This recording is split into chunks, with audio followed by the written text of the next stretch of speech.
अस्सलाम वालेकुम फ्रेंड्स, वही हुआ जिसका डर था।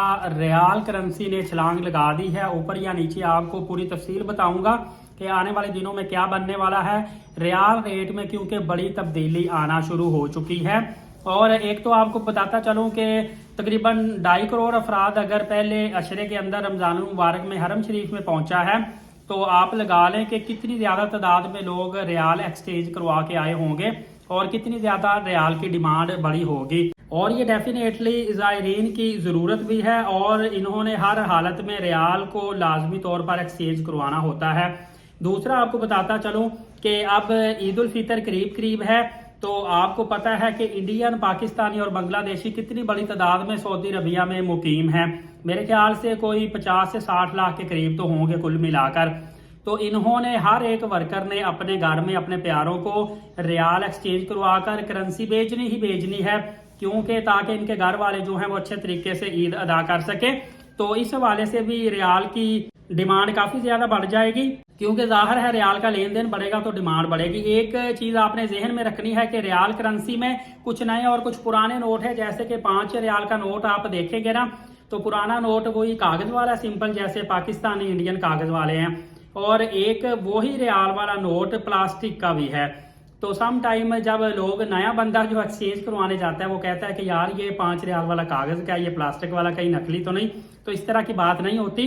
हाँ, अलबत्ता आप एक चीज का ख्याल किया करें, चाहे आप सऊदी अरबिया में हैं, चाहे आप पाकिस्तान में हैं, चाहे इंडिया में हैं, जब भी आपने करेंसी चेंज करवानी है, आपने ये लालच नहीं करनी कि करेंसी मुझे सस्ती में एक्सचेंज हो जाए, एक्सचेंज रेट मतलब अच्छा मिल जाए, ये लालच नहीं करनी। चंद हलालों का फर्क होता है, चंद पैसों का कह ले। तो आपने कोशिश करनी है जो रजिस्टर्ड एक्सचेंज शॉप्स हैं, जिनसे रसीद भी मिलती है प्रॉपर, आपका वहां पे डाटा भी एंटर होता है आईडी कार्ड के थ्रू जैसे भी, या पासपोर्ट के थ्रू, वहां से आपने करेंसी चेंज करवानी है और उनसे रिसीप्ट ले लेनी है। आंखें बंद करके जहां मर्जी चलाएं, वो फेक नहीं होती। अलबत्ता कुछ लोग जो समझते हैं कि क्या रियाल भी फेक होते हैं, तो जी हाँ, रियाल करेंसी में भी जेली निकल आती है। और अक्सर ये फ्रॉड होता है। एक्सचेंज मार्केट के बाहर जो लोग खड़े होते हैं ना, जो अननोन बंदे होते हैं, वो आपको करेंसी जेली दे के थोड़ी सी सस्ती निकल जाते हैं। अक्सर वो लोग फ्रॉड करते हैं, तो आपने इन जैसे लोगों के फ्रॉड से बचना है। अब मैं आपको बताता चलूं कि खबर ये आई है कि हज के करीब करीब रियाल जो करेंसी है अभी छोटी छोटी छलांग लगा रही है। ये बहुत ज्यादा ऊपर जा सकता है, क्योंकि तकरीबन 30 लाख के करीब हुज्जाज कराम पूरी दुनिया से मक्काबाद में पहुंचेंगे, तो रियाल करेंसी जो है इसको बढ़ने के चांसेस हैं। लिहाजा आपको कोई फर्क नहीं पड़ता कि आप अभी से करेंसी चेंज करवा के अपने पास रख सकते हैं। इस वक्त आपको मैं बताऊं तो इंडियन करेंसी में 23 रुपए 2 पैसे का रियाल है, जबकि पाकिस्तानी 74 रुपीज 69 पैसा 74 रुपए 69 पैसे का रियाल है। और इस वक्त जो डॉलर की कीमत है ये 278 रुपए से बढ़कर 280 रुपए 26 पैसे हो चुकी है। बहरहाल डॉलर का तो इशू नहीं है, लेकिन ये है कि रियाल जो है इसकी इतनी ज्यादा इस वक्त डिमांड हो चुकी है कि अभी ये बढ़ सकता था, लेकिन चूंकि ये रमजान मुबारक का आखिरी अशरा है और वीजे बंद हो चुके हैं, जिसकी वजह से इसका रेट ऑलमोस्ट स्टेबल हो चुका है। अगर ये पीछे मार्केट में रेट नहीं भी इसका बढ़ता तो फिर भी एक्सचेंज रेट इसका बढ़ सकता है, लेकिन अभी जो खतरा है वो टल चुका है। आगे हज के दिनों में हो सकता है कि रियाल का रेट बढ़ा दिया जाए, उस हवाले से आपने काफी ज्यादा एहतियात करनी है।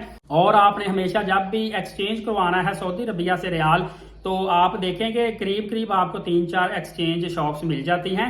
वहां से आपने पहले रियाल का रेट ले लेना है, उसके बाद आपने चेंज करवाना है। और इसकी जो कंप्यूटराइज रसीद आपको देते हैं वो लाजमी तौर पर अपने पास रखनी है। तो मैं इसलिए कह रहा हूं कि रियाल का एक्सचेंज रेट आपने लाजमी तौर पर देखना या कन्फर्म कर लेना है, क्योंकि सऊदी अरबिया में इनका काफी ज्यादा डिफरेंस होता है। और इसी तरह जो डिफरेंट बैंक हैं उनके भी रेट डिफरेंट होते हैं। तो अगर आप बड़ी तादाद में रियाल एक्सचेंज करवाते हैं तो आपको काफी ज्यादा हजारों लाखों का फायदा भी हो सकता है और नुकसान भी हो सकता है। इस हवाले से इंशाल्लाह कोई अपडेट आएगी आपकी खिदमत में ले आऊंगा। एलीट साकिब यूट्यूब चैनल को सब्सक्राइब कर लें ताकि कोई भी अपडेट आप मिस ना कर पाएं। नमाज कायम करें, नबी पाक सल्लल्लाहु अलैहि वसल्लम पे रोजाना कसरत से दुरूद पाक और कुरान मुकद्दस की तिलावत किया करें। इजाजत, शुक्रिया, जज़ाक।